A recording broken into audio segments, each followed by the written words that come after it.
Hi, everyone. Welcome to Accountable, where your business is our business. Hey, my name's Dave. Thank you so much for being here.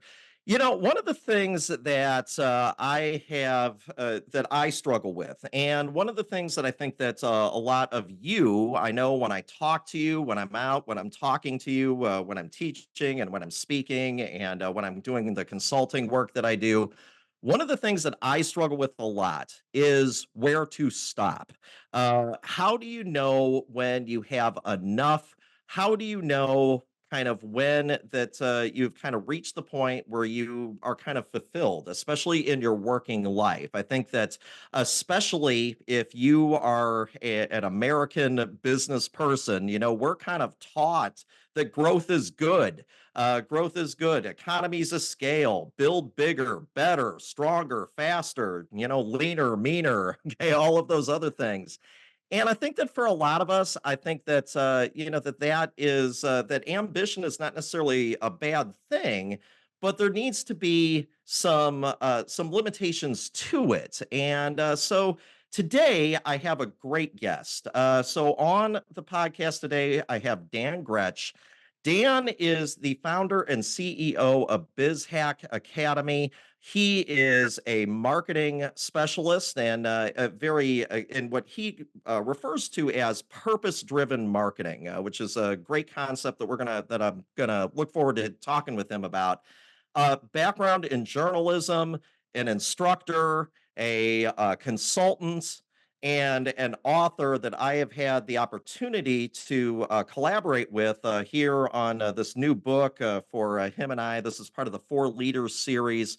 I got a chance to write a chapter. Dan got a chance to write a chapter, and Dan was nice enough to give me the opportunity to read his chapter, and I think it's outstanding. And so I am very happy to have on the podcast Dan Grech. Dan, welcome to Accountable. Thank you so much. It's such a pleasure to be here. So, Dan, this is again, this is kind of an odd concept to my American ears, to your American ears, to all of the business folks that are listening to this, all of the entrepreneurs that are out there. We're taught that growth is good. Growth is good. You should always go for, you know, kind of the next rung. That that is the American way. And you talk about in your chapter this idea of having enough.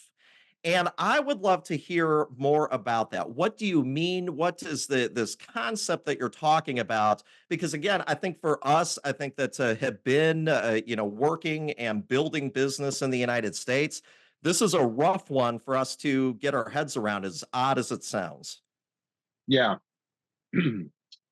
So I think a really helpful piece of context to kind of set up the conversation is I am a dual national. I am, Mhm. my mother is from the United States. I was born and raised here. You know, by all appearances, I'm a gringo, but my father is from Spain and I'm a citizen of Spain. Hablo español perfectamente. And I have a lot of family in Spain. And so every summer, pretty much for my entire life, I've gone to Spain to visit my family. And as you mentioned, you know, the first 20 years of my life, I was a journalist, and then more recently have become an entrepreneur and business owner, running a training academy in marketing. And so I'm a small business owner. And so I go to Spain, and it turns out that my first cousin is also a small business owner. She runs a gymnastics studio for young girls. And they're incredibly successful. It was started by her parents as like a side gig, a side hustle to make some extra money.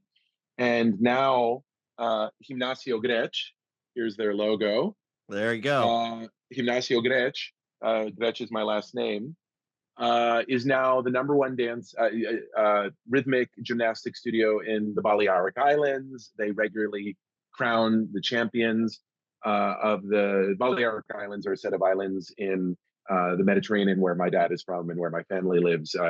They're in Palma de Mallorca. A lot of people have heard of Ibiza, the dance place. That's the Balearic Islands. So they're crowning the champions of the Balearic Islands.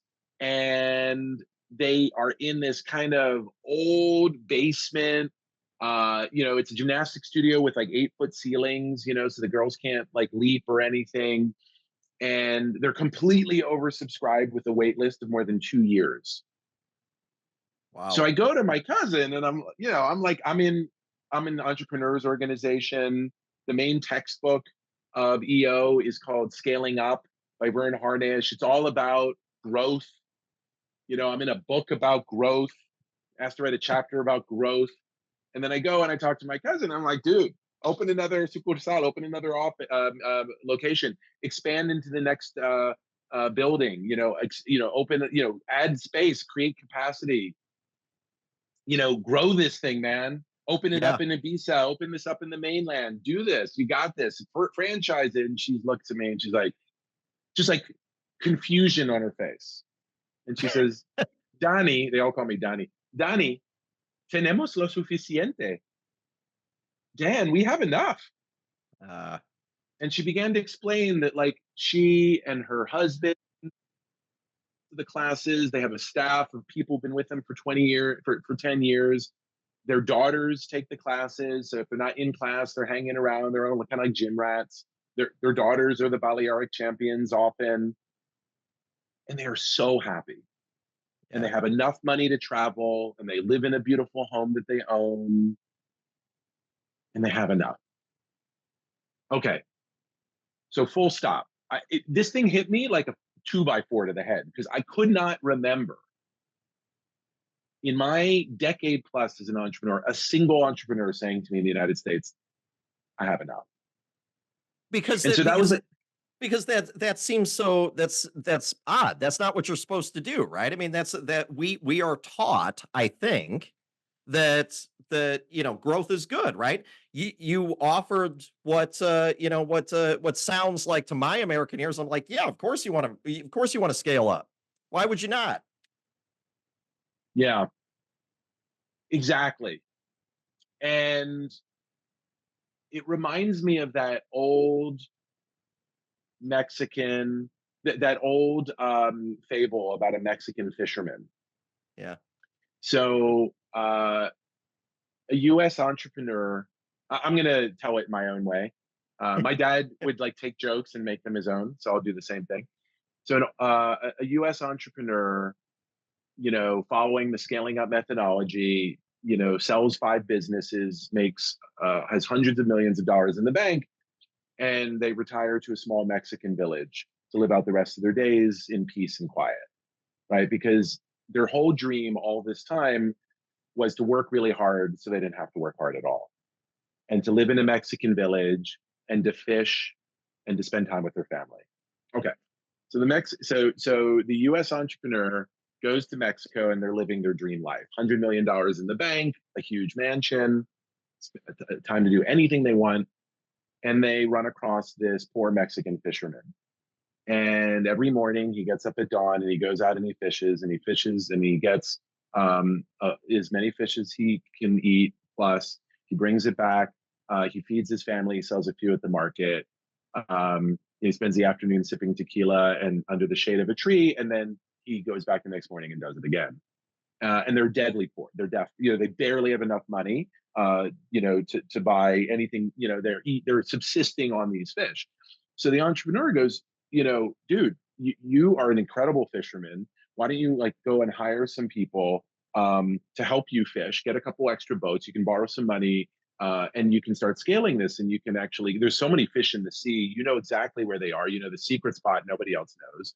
And there are more fish in the sea. So go like build this fleet of boats, do this, package it, sell it, and build this thing out. And then at the end of all of this, you'll be able to live in a small Mexican village, have everything you need, and you get to wake up every morning and fish. And he's like, dude, that's already what I'm doing. That's lo suficiente, right? Like, why do you have to like do all this noise to get to a place where that dude already is? We Yeah. would say he's poor, but he's rich. Yeah. So that's like just that question. I don't think we ask. Another example, another way to frame the same question is, okay, grow. We want to grow faster. To what end? Why? Why?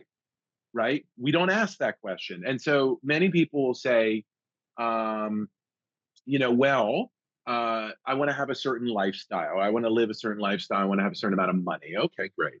The purpose in modern capitalism, in Milton Friedman capitalism, is increase shareholder value. Now, when you're the Hmm. owner of the company, there's one shareholder, you, right?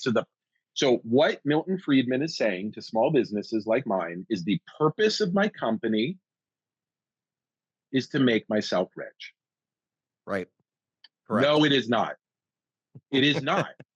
It Yeah. is not the purpose of my company to make myself rich. The purpose of my company is to do good in the world, to pursue work that I feel passionate and that makes me excited, to treat people right along the way, my customers, my employees, my partners, and to create abundance. This notion is called shareholder capitalism, stakeholder capitalism. Stakeholder capitalism is in a business, the shareholder is one of them, and you need to balance their interests. Now, making money for me and my family is a necessary part of the mix in stakeholder capitalism, because if I don't make enough money, I'm under stress and eventually the business goes down, right? And I won't be able to sustain the effort. So my impact will not be there.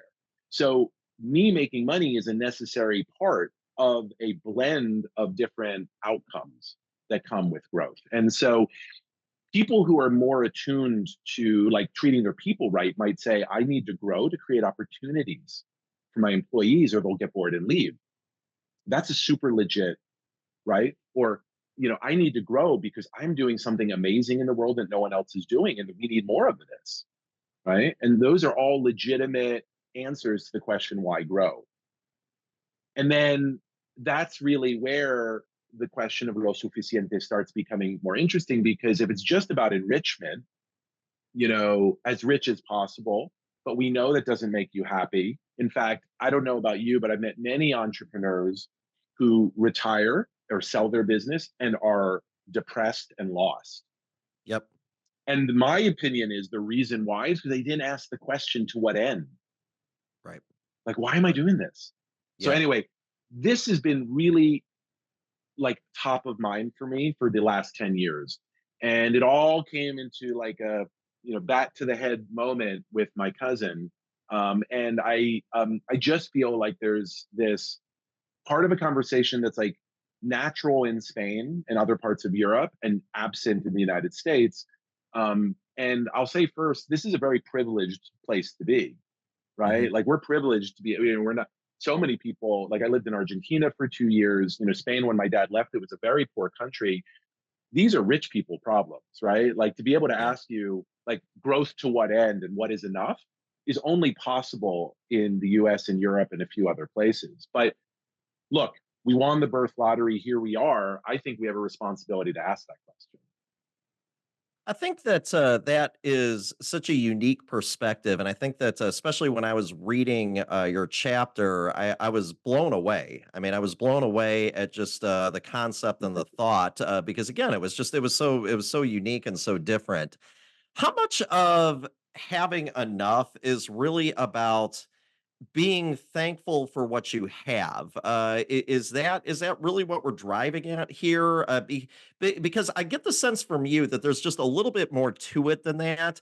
I Yeah. don't think it's because I think that I don't think what you're saying is that I don't hear growth is bad. I don't hear that that everybody should just do nothing with their day and sit around and I don't know sit around and watch TV if I get the sense that about a little bit more than that. It's about a little bit more than just contentment. It's something deeper. Is that right, or am I off track? It's funny. I call it something bigger. Okay. Yeah. I think the best way to answer this question is to talk about my journalism career. Hmm. So when I was a junior in high school, I took an elective course in journalism. It was a class. And the assignments for this class, the homework was to write articles for the newspaper called the Free Forum. I was at Harriton High School in Rosemont, Pennsylvania. And, you know, they would either assign you stories or you'd come up with your own. And I was like really hell bent on coming up with my own. And there was this thing that was happening in school, which was really weird. So I grew up in a very wealthy suburb of Philadelphia called the Main Line, Mhm. filled with doctors and lawyers. And I was the son of a clothing salesman and a middle school art teacher. So we were like, we used to call ourselves the poorest people on a rich block. Yeah. And so I um, you know, went into this class with a little bit of a chip on my shoulder, and I said, I'm gonna come up with something interesting. What is they said, like, what matters most to you right now? What was mattering to me is I was getting my money stolen while I was in gym class, and they did it in a ridiculous way. Whoever was stealing my money left the ones and took the 20s.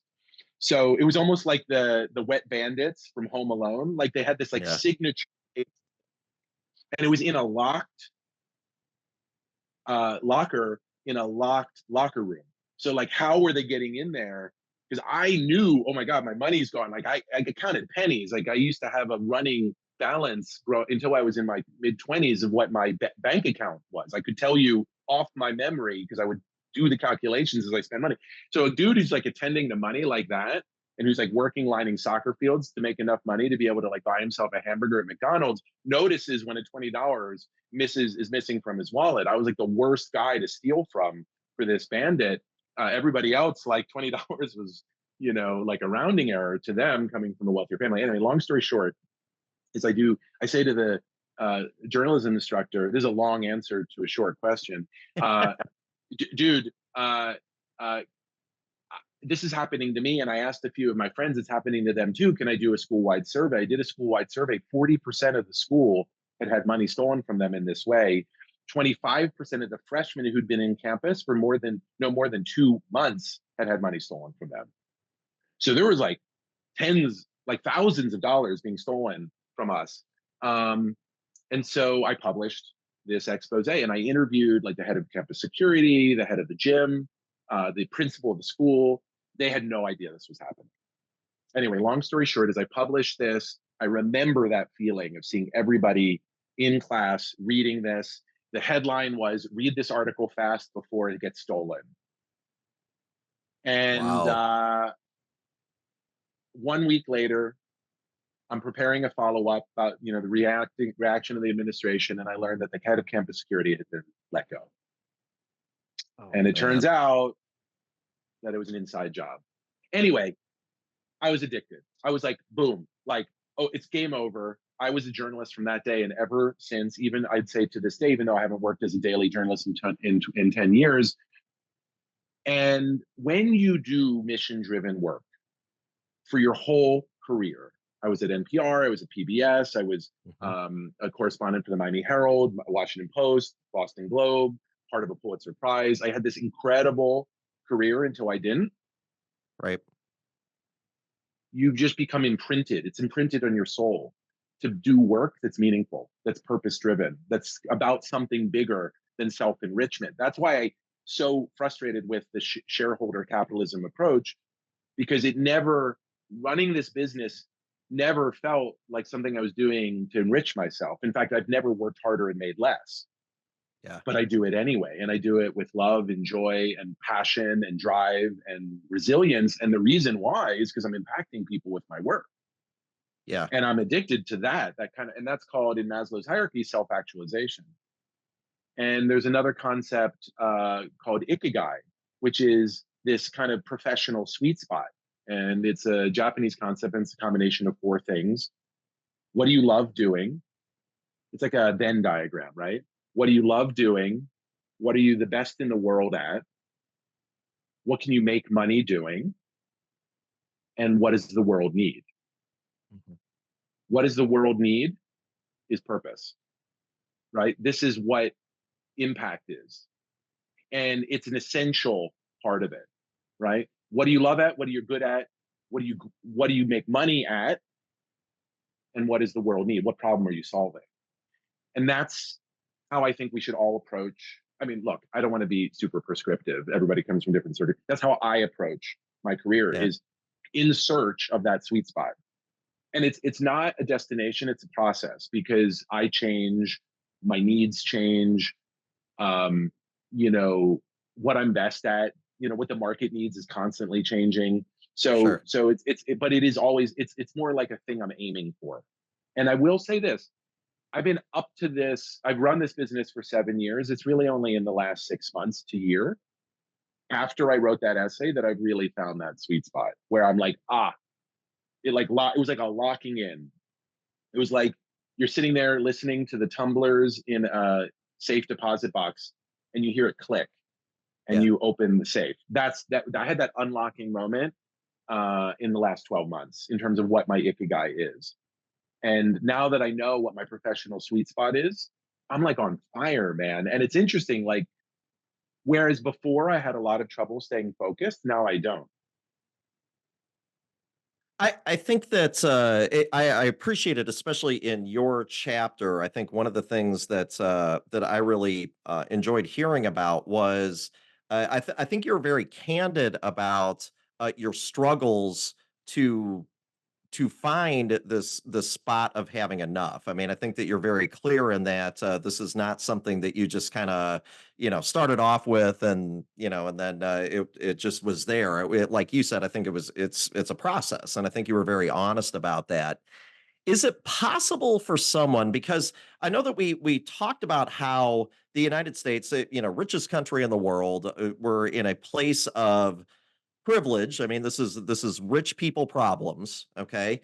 But there are a lot of people that are struggling, and I think especially when you start a business and you are kind of scraping to get by, you're scraping to get clients, and you're scraping to get uh, recognition, and you're scraping to get your name out there, and you're scraping to make sure that your family has enough food to eat, and so and so has my kid has a health issue that I need to take care of, and that's going to cost a lot of money, and there's a lot of strains and a lot of pressure on you.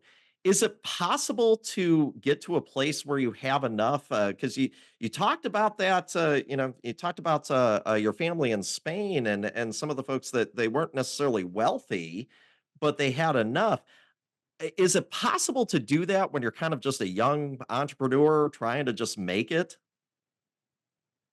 I think it's a wonderful question. And like, I'm not a self-help guru, so I'm like Yeah, reluctant to I'm reluctant to talk about anyone but myself, but there might be something sure. instructive in my journey to people. The finding is in the doing. Like, for me, you can't theorize your way to Ikigai. You just got to do the work. In other words, your number one job when you're starting out a business is generating enough revenue to pay yourself. Right.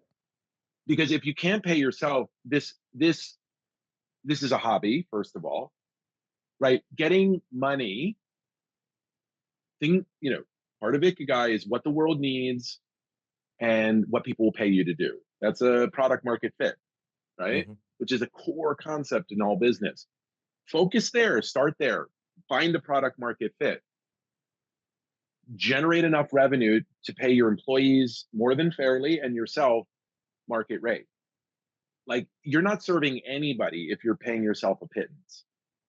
Like, separate from your owner benefit, like a salary. Now, a lot of people are like, well, I don't want to pay a salary because I want to avoid taxes. And I think, well, what a ridiculous thing you're doing. You're like starting a business for tax avoidance. Like, no, you're starting a business ideally to like make a whole lot of money on the end of it, like take a lot of risk up front, make a whole lot of money at the end, and hopefully enjoy it along the way and do some good along the way. So anyway, pay yourself a decent salary and really stick to that, and force yourself to run a business that can actually pay you a decent salary, because by the way, most of us don't want to be in this seat wearing all these hats forever. And so we're going to need to hire someone to replace us. And that person's going to need a salary that's can measure it with market rates. So you might as well pay yourself that market rate to get the discipline of being able to run a business that does that. And oh, by the way, if you can't run a business that can pay you a market rate salary, are you really running a viable business? Yeah. Right. And this is specific to small business, not like a venture backed. enterprise where you investing a lot of other people's money for growth that's much faster but not necessarily profitable. Like, I'm not talking about that scenario. I'm talking about your typical small business, you know, run by an entrepreneur. Um, so so yeah, like I really think that you got to start by making money to sustain yourself and to prove that you have product market fit. That's two of the four quadrants. But the next thing is what's missing in the United States. Well, really, it's the do you love it, Yeah. right? Like the what are you best at is as you get more mature in the business, you start to get to ask the question. Like when you have enough revenue, usually it starts at around 500, 750K.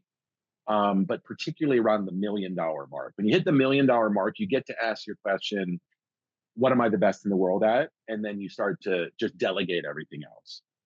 Yeah. Up until the million mark, you're the chief bottle washer and the CEO. You're doing everything. You're wearing multiple hats. But you get to be more like, and I'm literally feeling this as my company has gone through, like it really does start to happen. 800, 900, $1 million mark, you actually be able to hire like really powerful professional executives who can like usually on a fractional basis like take over running parts of the business like marketing or finance or HR or operations, right? You can start hiring people to do that, which is you were wearing all those hats before, and you get to like step away from that and then be, you know, with most business owners, it's you're the like visionary leader setting kind of the long-term vision and helping build the strategy, and you're the biz dev person, you're the salesperson, you're Mhm. the closer, and those are like the two seats that like at least for me I'm going to be in probably as long as I'm involved in the company. But everything else I would rather not be that involved in and have better hire better people than me to do. That's what you're best in the world at, right? But the what do you love, that's the hard one. Yeah. That's the one that you can't just think your way to, in my experience. Like you got to do the work and find the love in it.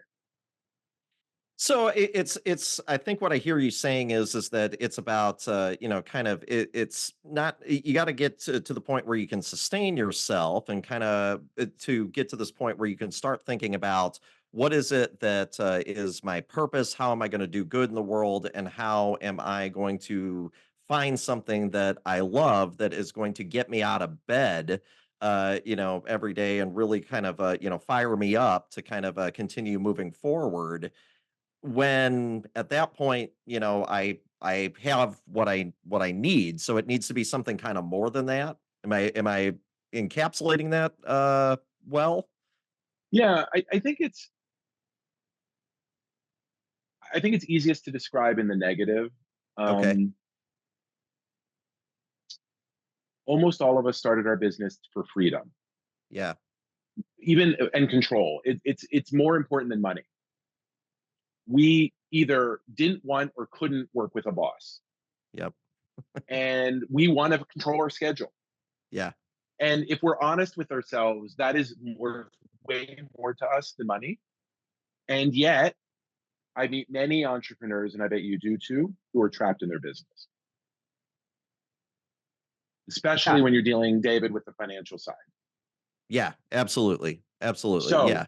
most of us are going to get trapped in our business. So the thing that we started, it's we're going to be our own worst boss ever. Yep. Pay ourselves less for more work that takes us away from our family, that makes us hyper stressed and anxious. And the only way that makes a dang bit of sense is if you're doing work you love and Yeah. it's making the world a better place. Like in my opinion, like why else do this? Otherwise, you're not only are you trapped, but you hate it. Yeah. Yeah. And I'll tell you, I have hated my business. I'll give you a very concrete example. I was on vacation, right? So I run a training academy, right? Yep. So I sell courses, and I was going to say stupidly, but like I have intentionally, but not business savvy wise, chosen to focus on micro enterprises, smaller businesses, right? Bad idea. Why? They don't have time or money. Right. Yet somehow, through sheer force of will and persuasive power, I've been able to sell 1,000 small businesses who have neither time nor money my courses. And over the course of 6 years, have been able to make okay living at it. I began to hate that work.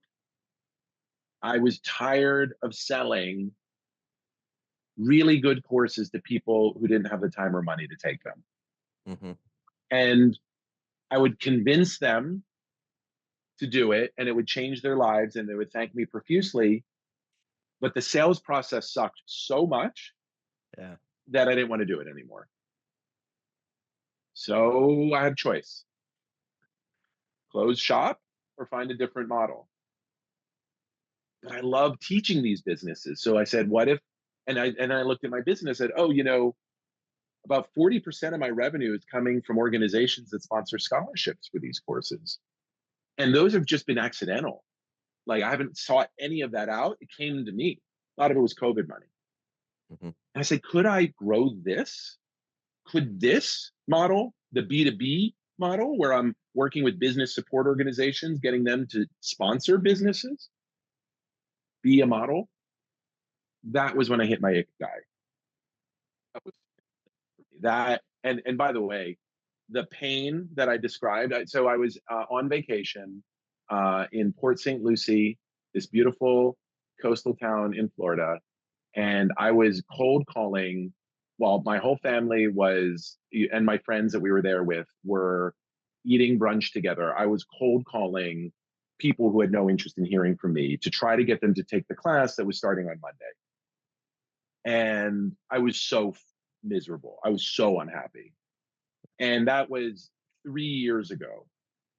And I had to live in that business. I was trapped in that business for quite a while longer because I hadn't yet figured out, I hadn't had that click moment.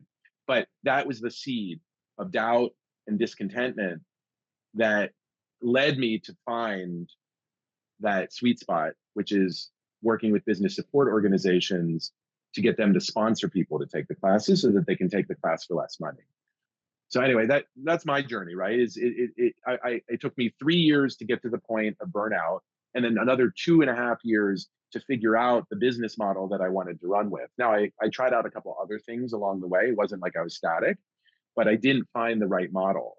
I mean, we're going in depth, so I'll tell you, I started a whole consultancy after that. It's called Fractional CMO Services, and I still sell this service, but um, fractional CMO services is a part-time outsourced head of marketing. So we started to place part-time outsourced heads of marketing. One thing that makes this business great is it's recurring revenue. So I Yeah. went from this like transactional business. Part of what I hated was this feeling that I had to just, I would sell 150 seats and then I would start January 1st and I have to sell 150 more to just break even from last year, 200 if I wanted to grow. And each year that mountain got higher and that felt terrible. That was a horrible feeling. And then so I said, okay, recurring revenue, that's what I really want. So I started this consulting business. And then I realized, like, to my chagrin, after building a $300,000 a year recurring revenue base, is that I didn't enjoy the work. Mm. So I dismantled it. Like, it wasn't a happy thing, but, and I built this very successful run up to a very successful consultancy, but it just wasn't a fit for me. So even though it's been called, BizHack, it's really been 3 or 4 different businesses. And I think a lot of entrepreneurs would have just stuck with the consultancy because it was definitely a profitable recurring revenue business. But I could just feel like I was angry at my clients and I didn't enjoy doing the work. And again, like the one thing we can control is like I'm the boss. Like I get to say no. Like yes, I spent 2 years of my life building this thing. I learned a lot about how to build a new line of revenue, a new business model, and so now I'm applying those lessons I learned to this other model, which is that business support organization model. And I know I've found it. And I keep getting like validation, like from the universe. I was at a conference and someone said, "Dan, there are blue skies here. Don't stop. Keep going." Yeah. And I literally write that, it's like right here, and I look at it when I'm crying myself to sleep, because I haven't closed a major sale in 6 months. Yeah. But I Yeah. believe in this, man, and I know it's going to be really rough for the rest of this year, but I know 2025 and beyond, I just believe that this is going to really believe, not just like gut, but evidence that this is going to happen. It's just a longer sales process, and I need to learn how to sell a new approach to the product. So is that what you do with when you work with another company? I mean, you're trying to help them kind of find their purpose and kind of what their I believe when I looked on your website, you try to help them find their story. Yeah, Is that right? Tell me a little bit more about that. What does that look like? absolutely. So, my business story is that my grandfather on my mother's side was a physics teacher at Central High School in Philadelphia, the second oldest public high school in the country. And on my mother's side of the family, my mother, my aunt, my uncle, my sister, all of them were school teachers. On my dad's side, my grandfather, Satur Grech, was a coach in La Liga, which is the Spanish soccer league. He was a Yep. player and then a coach. My father was a professional soccer coach. My cousin, as I told you, is a gymnastics coach. My sister, before she became a school teacher, was a professional soccer player and coach. It's all coaches on that side of the business, sports and coaching. And BizHack, and I didn't realize this until years after I started it, is actually really honoring my grandfathers, the coaching and the teaching. I'm a third generation trainer. Yeah. And that's my business story. That's why I do this. And I didn't even understand it until I was in my 40s. But that's why I've always been a teacher. I always used to, even when I was a journalist, I taught on the side and I didn't understand why. And now I do because I thought through it. So what I do is I help business owners discover why they do what they do through interviewing techniques that I learned as an investigative journalist. And so like one of my core products and the basis of all of our training is a discovery of your business story, the why you do what you do, what we call the story of me. Now, people are like, well, look, it's not about you, it's about them, it's about the customer. You're the mentor, they're the hero of this journey, right? To borrow a story brand and Donald Miller. And I say, yeah, that's absolutely true. But people only do business with people they like and trust. Right. And the best and fastest way to build likability and trustworthiness is a compelling personal narrative, right? Like you change the way you feel about someone when you hear that he's a third generation trainer, that he is like, I'm not gonna violate. Like my granddads are watching me up Mhm. there, Yep. and I'm not gonna fuck with that. I remember when my granddad Satur in Spain got mad at me when I wasn't doing you know when I wasn't training effectively when he was teaching me soccer. I was like, I don't want to, the spiritual wrath of my past grandfathers. I do not want that raining down on me. So I'm gonna honor that in what I do. I'm gonna take care of you, David, as my client, David as my employee, David as my partner. I'm gonna do this. I'm doing it for the right reasons, and so it builds this like likability and trustability, which is the essence of customer acquisition, but it's also the essence of leadership. It's the essence of business building. I call it hack, the root hack in business. Biz hack, root hack of business. It's business story, and the other thing is this: most of us run a Me Too business. Mhm. A Me Too business. I run a Me Too business. There are plenty of training academies who are way better, way bigger, way better at marketing, way bigger than me. Have a lot more money behind them, um, but none of them have me. None of them have my story. So it's my unique differentiator. It's probably my only unique differentiator. And then you like scrape and search and you try to create a little bit of intellectual property or a customized process. But in the end, the one thing we all have is our story, and nobody can match that. And this sounds like maybe a little ephemeral storytelling. This is 100% truth. Think about your favorite local bookstore, coffee shop, restaurant, and picture the owner of that, and ask yourself, about them and their story.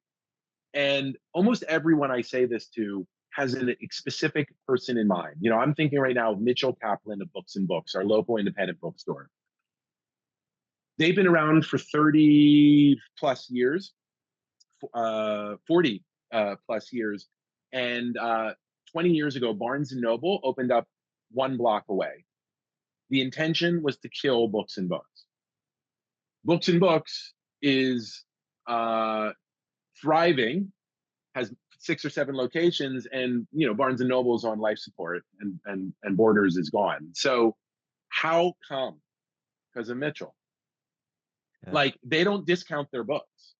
Yeah. So you can go and get a new bestseller for 40% off a block and a half away, and people come to Books and Books and buy it at full price to support Mitchell, Because there's a connection there, there's a relationship there. because he is a part of this community, and he's a mensch, and we love him, and we want to support him, and the 40% off isn't worth it to me. Yeah. So that's the business. That's the power of this story. It is an unbeat, and he is one of the top independent booksellers in the country, and it's on the power of this story. So, and I spoke to him. I was at an event this week, and I asked him about this. I said, "Do you think your story helped you survive?" He said, "We wouldn't be here without it." But I'm gonna go one further. Think about Google. Yeah. Think about Amazon. Their founding stories.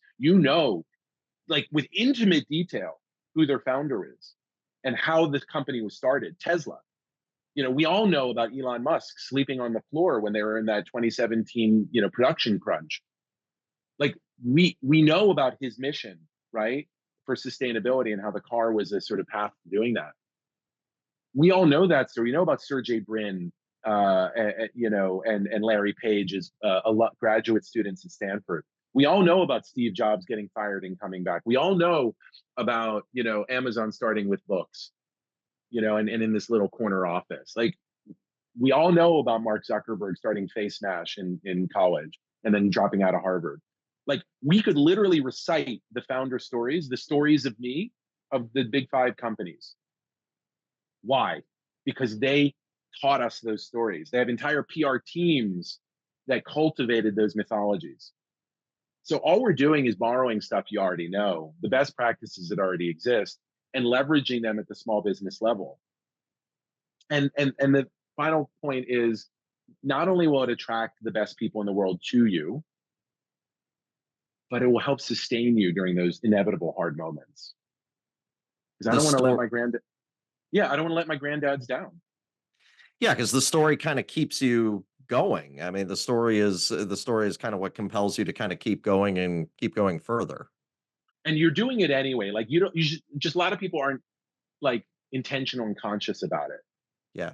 Like, you are doing this despite, like, 96% of businesses never make it past $1 million. Yep. you know the vast majority will fail within 5 years. So what are we doing? Like, we could make so much more money working for someone else. It would be more peace of mind. I've never done anything more stressful or anxiety ridden than running my own business. The weight of cash flow is so heavy, and the need to, like, you have entire families relying on your payroll, hitting payroll, right? Like, that's a heavy burden, heaviest burden I've ever borne. So, like, why are you wearing this, like, heavy sheet? Like, you could just go get a 9 to 5, make a good salary, probably better than what you're making now, have more time for your family, not have to think about this all the time, not wake up in the middle of the night with to-do lists running through your head. And that makes a lot of sense for most people, but it doesn't make sense for us. We're driven entrepreneurs, but it's really good to understand what you're driven to do, right? Yeah. Because it just kind of, it, like, centers it all. Otherwise, it just feels just like you're trying to enrich yourself, and that seems so far away. And you're trapped in the business right now that you hate. Like, what the hell is this all about? In other words, another way to put it is, if I hadn't figured out that I was doing this on behalf of and in honor of and to continue the legacy of my grandfather, I think I would have probably quit this business long ago. Yeah. Because So, what's the point? there's a lot of business owners. I would agree with you that I think probably are feeling trapped. They're an entrepreneur that kind of started off down the road and thought that it was going to be kind of like the movies where would go through like a montage and all of a sudden life would be perfect. And it's just not, and they're feeling kind of trapped right now. What would you say to them? What would be your advice to those folks that are feeling kind of trapped within their own business? Yeah, I think really just allow, like, be still and allow space and understand what the trap is, and like open your mind to the possibility of exiting the business. Like, just allow for all answers and possibilities. Like, it's entirely possible that this is just not the right fit. um it's also entirely possible that you're doing something you love and this is just a temporary setback. But i Yeah. i, I just feel like persevering for the sake of persevering and powering through, like, if you're a driven uh entre if you're a driven entrepreneur, um you're going to just do it regardless. And as such, um, you're going to power through, and you're going to get on the other side of this. And you might actually have a worse situation than where you started. You might be trapped in a more profound way than you were before, you know? Yeah. Which is, you might find yourself running a business you hate. Yeah. Yeah. Mm. So it takes a little bit of bravery, I think, to just ask the hardest question of all, which is this, do I believe in the work? Right? And am I doing this? Like, why am I doing this? Right? Like, why is this problem that I'm trying to solve, this unmet need that I'm trying to meet, in the world, in my customers, like, why do I have to be the one who does that? Because I'm probably running a Me Too business and there's someone else who could just do it instead. So why does it have to be me? Right? And just really ask yourself, why am I doing this? And identifying, oh well, I'm honoring my grandparents or whatever the story is. Or, for many people it's about trauma. It's like, I was, treated badly as a child in this way or that, and I don't want anyone to ever have to experience that again. Right? Or, a lot of entrepreneurs say, like, I saw my parents, who were my dad, my dad was an entrepreneur and he was a failed entrepreneur, and I saw, like, the havoc it wreaked on our family, and so I'm really committed, to being a entrepreneur who runs a successful business. And so I am really, you know I hear a version of that story a lot. Probably the most dramatic example, a woman who runs a daycare center in a poor neighborhood um, in Miami. Um, the reason that she started the daycare center is because her own son was in a daycare center that didn't have proper safety precautions, and he was permanently disabled. Mm. And she's like, I don't want any mother ever to have to go through what I went through. I have my own, version of that. After I left, after I stopped being a journalist, I decided I wanted to learn marketing. And so I said, okay, yeah, this should be easy. I'll just go take a quick boot camp in marketing. And back in 2013, no such thing existed. And so then I had to, like, learn it the hard way. And it was really hard. It was really difficult to learn marketing. And I said, I don't want anyone to have to go through this pain. I can summarize 10 years of learning in 10 weeks and save you a ton of time. So I did found BizHack from a sort of a trauma of, like, how difficult it was to learn this mid-career. And then later, that was, like, really why I started Marketplace. I'm like, this is ridiculously difficult to learn. And everything that's out there is, like, either too theoretical, like marketing professor type stuff, or just really educational marketing for a software solution or an agency. It was all, like, bombarded by the marketing bros selling you their, simple three-step solution. If you just click this button and pay for their Yeah. software, the Russell Brunsons of the world. Actually, I think Russell's a really smart guy, but, that kind of ilk and genre. Yeah. The Gary Vaynerchuk's, um, the Ryan Dyson and digital marketer. They're great guys, but they're just, like, selling you a software or selling you Yeah. an agency. Gary Vaynerchuk, most of his money comes from the agency services he does. So I just like, I don't trust what they have to tell me, because I know they're really just upselling me. So so I said, like, is there just some teacher out there that, like, isn't trying to upsell me or sell me for their software? Which, by the way, also business worst practice. Like, best practice is, like, get them into a recurring revenue business software, right? That's what you should be doing. And I didn't want to do that way, which all my advisors were telling me to do, and it just wasn't a fit because ultimately I'm a teacher and a coach, and a teacher and a coach, is more about serving the student. Um, and being a transformational figure for the student. And there's some really great software that's already out there that I can just refer them to, rather than trying to build my own. So it just wasn't a fit for me, and it's made the path much harder, but it's always fit. Like I'm always looking for that fit, and that's sort of why I've stuck with it. I think it's actually the kind of business I do, which is selling marketing training, is very easy to start. But I can't think of anybody, at least where I live here in Miami, that actually has sustained it for 7 years Yeah, or does it for anything more than like a side hustle, right. because it's a hard business to run the way I'm running it. But I stick with it, and I really starting to feel like in the next couple of years, I'm going to have a really scalable, unique, highly valuable offering that will kind of check all my boxes. I think that the power that you were talking about of finding your own story and kind of why you're doing what you're doing is just a really powerful message. If you would like to check out our book, I wrote a chapter, Dan wrote a chapter. Dan's chapter is phenomenal. It's the second book in the Four Leaders series. The name of the book is Strategic Growth for Leaders: 10 Success Keys to Elevate You to the Next Level. And definitely, I highly recommend Dan's chapter, especially too if you're feeling kind of stuck and you're kind of wondering why you're doing what you're doing. It's a great chapter to read. So, Dan, if folks would like to get a hold of you, what would be the best way for them to do that? Yeah. So to get a hold of me personally, I think the easiest way is to just email me at dgrech@bizhack.com, dgrech@bizhack.com. You can also find me on LinkedIn and Instagram under Dan Grech on LinkedIn and Dan Grech1 on Instagram.